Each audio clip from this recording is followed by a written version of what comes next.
వరద వచ్చినప్పటి నుంచి లాస్ట్ 20 డేస్గా అమరావతి పైన మళ్ళీ ఒక నెగిటివ్ ప్రచారాన్ని అయితే వైసీపీ కావచ్చు దాని అనుబంధ సంస్థలు చేస్తున్న పరిస్థితి. అంటే పర్టికులర్గా ఈ ముంపు ప్రాంతంలో రాజధాని అవసరమా, చేయడానికి లక్షల కోట్లు ఖర్చు పెట్టాల్సిన పరిస్థితి, ఈ టైప్ ఆఫ్ వర్డ్స్ వైసీపీ నేతల నుంచి పర్టికులర్గా వస్తూ ఉన్నాయి.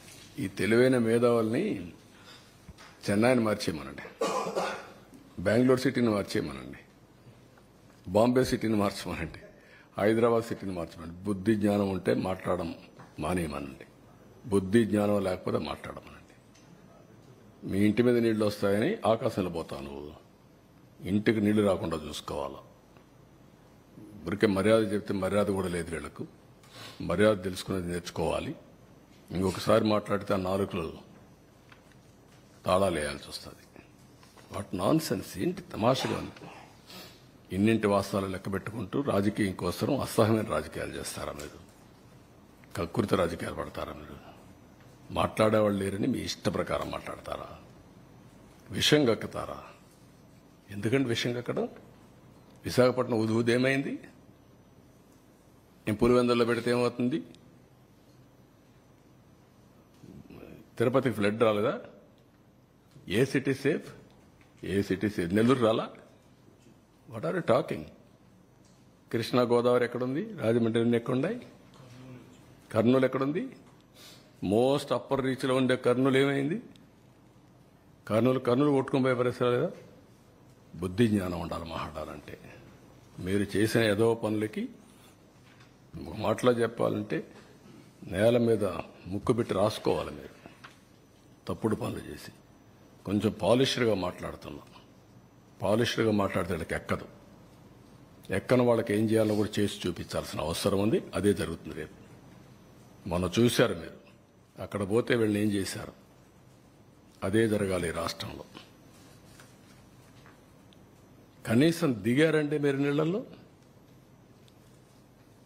ఈస్ట్ గోదావరి జిల్లాకు పోతే రోడ్డు మీద తిరిగి మీరు వస్తే మీకు బాధలు తెలుస్తాయండి. మీకు నీళ్లలో దిగనవాడు, బురదలో దిగేదానికి నీకు ఆలోచన చేసేవాడు, నువ్వు ప్రజాసేవ పనికొస్తావు. నువ్వు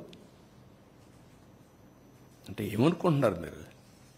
అంటే ఏది చెప్పినా నమ్మేస్తారని అజం ఆ పేపర్లు పెట్టుకొని, తప్పుడు పేపర్లు పెట్టుకొని తప్పుడు ప్రచారాలు చేసుకుంటూ బతికిపోవాలనుకుంటున్నారు.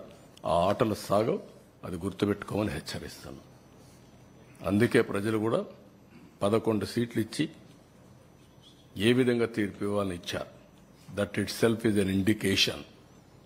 ఊరంతా ఒక దారి, వీళ్ళది ఇంకొక దారి అంటారు. ముసలివాళ్ళు అంటే నడవలేని ముసలివాళ్ళు పెన్షన్ డబ్బులు తీసుకొచ్చి ఇచ్చి ఒక నెల నాకు పర్వాలేదు, లేకుంటే 4-5 నెలలు నేను సేవ్ చేసుకున్నాను, ఈ డబ్బులంతా ఇస్తానని చెప్తే బుద్ధి జ్ఞానం ఉందా మీకు? ఎంత రెస్పాన్స్ అండి? వై పీపుల్ ఆర్ గివింగ్ అంటే అమాయకులు వాళ్ళు. ఒక విపత్తు వచ్చినప్పుడు ప్రవర్తించవలసిన తీరది. వాళ్ళు మనుషులు. నువ్వు మనిషి కాదు కాబట్టి, ఈ పార్టీ మనుషులు కాదు కాబట్టి ఇష్ట ప్రకారం మాట్లాడుతున్నారు. మానవత్వం లేకుండా మాట్లాడుతున్నారు. పుండు మీద కారం చల్లినట్టు. పార్టీ తరఫున అనౌన్స్ చేశారు అమౌంట్.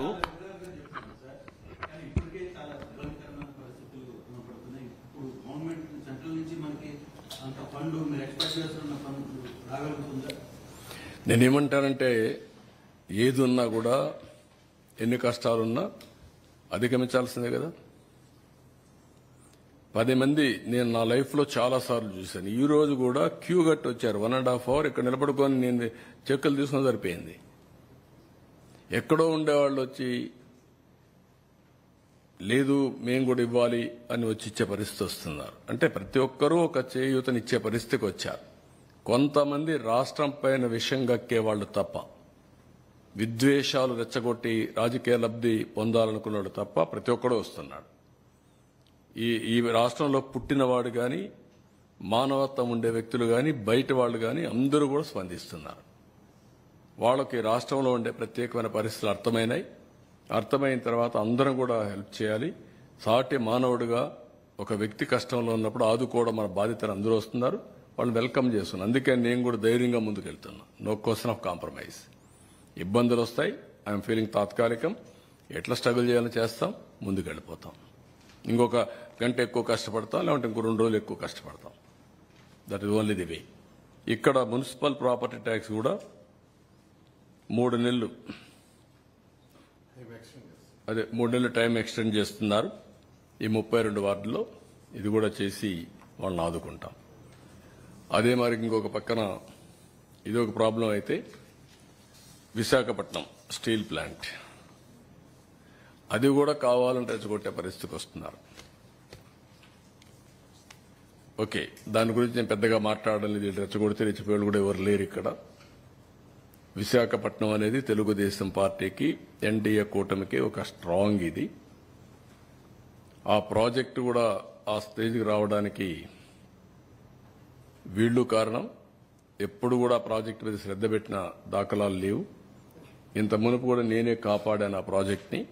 వాజ్పేయి గారి పీరియడ్లో రీస్ట్రక్చరింగ్ చేసి అప్పుడు కూడా అడిషనల్ ఫండ్స్ అన్ని పంప్ చేశాం. అప్పుడు స్ట్రీమ్ లైన్ చేశాం. ఇప్పుడు కూడా నేను ఆలోచిస్తున్నాను. మళ్ళీ మొన్నే మాకు ఒక మీటింగ్ జరిగింది. కుమారస్వామి గారు, ఫైనాన్స్ మినిస్టర్, నేను డిస్కస్ చేశాం. ఈరోజు మళ్ళీ ఒకసారి మాట్లాడాను. ఇప్పుడు ఒక కొత్త డబ్బులు కూడా రిలీజ్ చేసి దాన్ని ఆపరేట్ చేయడానికి ముందుకు పోతున్నారు. ఇది అయిన తర్వాత మళ్ళీ ఒకసారి కూర్చుంటాం. ఎంప్లాయీస్ కూడా ఒకటే చెప్తున్నా, అక్కడ ట్రేడ్ యూనియన్ లీడర్స్ కూడా ఒకటే చెప్తున్నా, మనం ప్రాపర్ మేనేజ్మెంట్ పెట్టుకోకుండా ప్రాజెక్ట్ని రివైవ్ చేయకుండా కష్టపడేదన ఉంటే technical problems, logistic problems, administrative problems ఉంటే అవన్నీ సార్ట్అవుట్ చేసుకొని బెస్ట్ మేనేజ్మెంట్ పెట్టుకొని శాశ్వతంగా దాని లాభాల బాట పట్టించాల్సిన బాధ్యత ఉంది. ప్రైవేట్ స్టీల్ ప్లాంట్స్ అన్ని బాగుండి one of the best steel plant ఆ పరిస్థితి రావడానికి కారణం అక్కడుండే మేనేజ్మెంట్ ఆలోచించుకోవాలి, అక్కడుండే స్టాఫ్ ఆలోచించుకోవాలి, అందరం ఆలోచించుకోవాలి. నేను కూడా దాని మీద శ్రద్ధ పెడతా. కానీ ఆ ఉండేవాళ్ళు కూడా గుర్తుపెట్టుకోవాల్సింది, మనం ఏదో చారిటీ కింద 1,000 కోట్ల రూపాయలు నష్టం వస్తే ఎవరో ఒకరు బెయిల్అవుట్ చేస్తారనుకుంటే మాత్రం తాత్కాలికం. దానికంటే మనం కష్టపడదాం, మన తెలివితేటలు ఉపయోగిద్దాం, దాన్ని రివైవ్ చేద్దాం. పర్మనెంట్గా ఆంధ్రుల హక్కు విశాఖ ఉక్కు అనే స్లోగన్ని నిజం చేయాలంటే మీలో కూడా మార్పు రావాలి. అందరం కలిసి పనిచేసి దాన్ని పటిష్టంగా ముందుకు తీసుకుపోయే బాధ్యత మనందరిపైన ఉంది. రాష్ట్రానికే ఒక పెద్ద ఫ్యాక్టరీ, రాష్ట్రానికే ఒక సెంటిమెంట్ ఇష్యూ అది. అట్లని చెప్పి ప్రతిరోజు సెంటిమెంట్ అంటా కూర్చుంటే మనకు కూడా సహకరించేవాళ్ళు కూడా ఉండరు. ఈ విషయం ఒక్కసారి 2 సార్లు పర్లేదు, కానీ అనునిత్యం ఇదే మాట్లాడు కూడా కరెక్ట్ కాదు. ఈ విషయం కూడా అక్కడుండే పెద్దలు ఎవరైతే మాట్లాడుతున్నారో అలాంటి వాళ్ళందరూ గుర్తుపెట్టుకోవాలి. దాన్ని స్ట్రీమ్ లైన్ చేస్తాం. టోటల్గా స్ట్రీమ్ లైన్ చేసి ఎట్టి పరిస్థితుల్లో ప్రైవేటైజ్ చేయకుండా మనం కాపాడుకోవడానికి సర్వ విధాల ప్రయత్నం చేస్తాం.